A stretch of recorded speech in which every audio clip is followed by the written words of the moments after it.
sometimes. They know what a migraine is, but they don't know what a vestibular migraine is, and they don't know... you guys know what it is because you're feeling it and you're being tormented by it. And that's why you clicked on something when it said vestibular migraine. You clicked on this video because you're like, shit, there's some information out there and I can find something. Well, you just found a guy who was 100% cured after a few months. So you won't be stuck like this forever. That's for sure.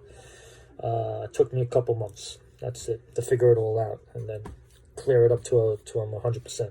Number one, when we talk about vestibular therapy, there's a certain speed. Don't do too much of it. Don't go too fast, and don't do it for too long. A lot of people give up because it makes them more dizzy. You're basically, you're supposed to feel shaky and dizzy at a certain point where you are able to handle it and then come back to your baseline. So you're desensitizing your eyes to motion. That's what these exercises are for, because your vestibular system went haywire from however it began. For me, it was BPPV. The crystals went into the wrong canals. I needed the Epley maneuver. I was getting the spinning, the room, my ears were... My crystals, they got loose and they caused the spinning, the spinning sensation that a lot of us get. I initially got that and went away with the Epley maneuver at an ENT's office. That's nice, but I had residual dizziness after that, and I went to vestibular therapy that she prescribed me to go to, and then that's what the ENT prescribed, and then went to only 2 sessions because I got the idea, because I have a physical education background where I'm actually able to apply a lot of things, and I figured out that this is basically retraining your eyes to take over for your ears. So that's what vestibular therapy is. Your eyes take over, your brain readjusts with the help of your eyes, and the shakiness eventually goes away. It was like this whole feeling of being on a boat. It's almost like an illusion that your mind is playing on you. Your brain and your eyes are playing on you because your ears are fucking with you. The fucking vestibular system is messing with you. So your eyes are being retrained. So you take it slow. You don't want to get dizzy and then all of a sudden you're dizzy for 5 weeks because you did too much. And you're like, shit, what the hell did I do to myself? No. Vestibular therapy is you go to your baseline, you're feeling dizzy, you had enough after 30 minutes or an hour tops. So, okay, that's it. That's it. Go home. Take it easy. You challenge yourself for the day. You desensitize yourself a little bit. You got used to the shakiness. It starts seeming less shaky because eventually your brain is adjusting. And then the next time you're going out there and just living your life, your brain is like, oh yeah, I know what shakiness is. I'm not even shaky anymore. That was all an illusion. I feel cool. Everything's good. It's all good here. Everything's smooth. Everything's all right. You know what? If I go like this right now, everything looks shaky. But if you have vestibular migraine, you go like this, and everything is shaky even when you're not doing anything. Why? Because your ears are fucking with you. So, like I said, once your eyes get desensitized to shakiness, you won't see shakiness. It was always there, actually. It was always there because you're always going like this when you're walking down the street, when you're doing things, when you're in the shower, washing your hair, and now you feel more dizzy than ever, like you're going to pass out in the shower between the water, feeling the water all over the place. Oh, what the hell's going on? You're dizzy because you're looking down, you're looking up, you're getting spinning because you have positional vertigo. Let me tell you, it goes away, and sometimes it even goes away on its own. But you want to give it a little help in the right direction. Take it slow, like a baby learning how to walk again.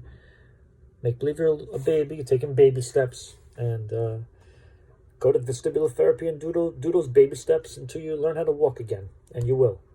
So I did that. I readjusted. Number 2, that wasn't good enough because I had to do much more than that. Number 2 is a big step. I was stubborn, and a lot of us hate to even think of medication, but because some of them make things worse, but some of them take it all the symptoms go away after you gave it a good try. I had all the symptoms. Nothing was going away just with vestibular therapy. I had air fullness, the eustachian tube acts up, that's air fullness because the head and the ears are connected by blood vessels. Or the more migraines you get or dizziness you're getting, the more eustachian tube is getting damaged, especially if you get migraines. You feel that everywhere, in your ears, your necks. I was. I got sound sensitivity from it all. Go into the supermarket, you hear the vibrating appliances, like the cold section going.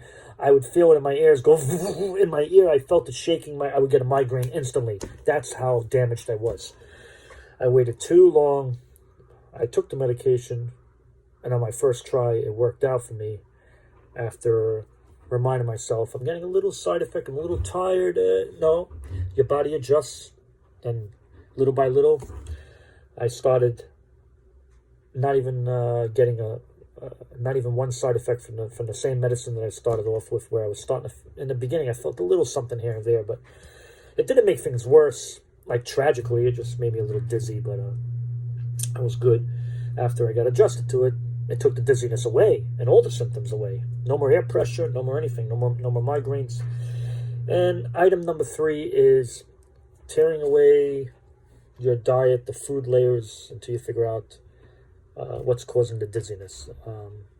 If it's that Twinkie you're having every day, the Hostess cake, because it has a list of chemicals on the box. If you look at it, it's a processed cake.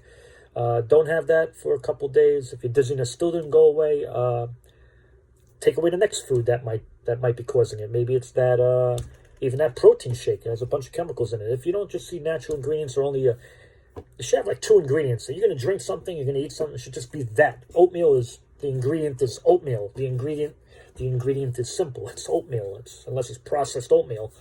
When I started eating things like that were not processed, not only did my health become phenomenal, like everything was checked out, blood work good, blood pressure good, everything better than ever because I stopped having processed stuff.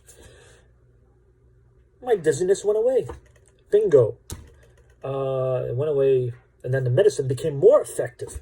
Sometimes your medicine is not working simply because there was something you're still taking and having in your diet. So you're taking this pill, you think you're helping yourself, but then you're taking this food every day. Maybe it was this cupcake, and you're also putting that in your body, and your dizziness is happening from that. So you got to remove some stuff and add stuff. For me, I added oatmeal, took away my nutrition shake in the morning, started eating oatmeal because the nutrition shake actually had more chemicals than anything I was eating. Ironic, right? GNC, those type of stores, Vitamin Shop. Be careful. It's chemical stuff. It's condensed. It's a pill form, a shake, powder. It's even worse because it's chemicals. I was overloading myself on that, even way before I ever got vestibular migraines. It just exasperated the problem once I got vestibular migraines. I was getting instant migraines. I'm at the point where I can't drink a shake like that or a vitamin, and I avoid it. I get my vitamins from food, Whole Foods. I changed a lot of stuff. I cleared up the dizziness completely. I mean, let's just put it that way. I don't want to make this a long video, but there's a lot to it that I talk about in my other videos of all these things. I talk about how but this is the short video. Those 3 things did it for me. Staying active, but not too much. I slowed down, did enough therapy, so my eyes took over from my ears, and then everything became non-shaky. Brain readjusted. Number 2, added the right medicine that worked for me personally. You got to find a medicine that works with you. Find the right neurologist and the right medicine. If there's a little side effect, you got to persevere. Keep going. Keep moving forward. Maybe the side effect will go away, and then it'll be perfect. And then the food. So long story, trying to figure out what food was causing it. And yes, food might be causing it for you. For some people, excuse me, hold on. I got people coming in the house. I'm about to get dizzy. No, I'm not. Thank God. I took my pill earlier. I'm eating healthy here. I got my pasta. It's plain. I'm putting olive oil on it. That's about it. It's going to be simple. It's going to be healthy. I got some black pepper here. I'm going to spice it up, but it's not going to be some hot sauce with chemicals in it. No, nothing like that right now. No. And you can reintroduce food later on that you used to eat. Give it a couple months, see if you clear this stuff up, and then don't eat that old shit, that stuff you used to eat, until later on. Okay, let's see what happens. Later.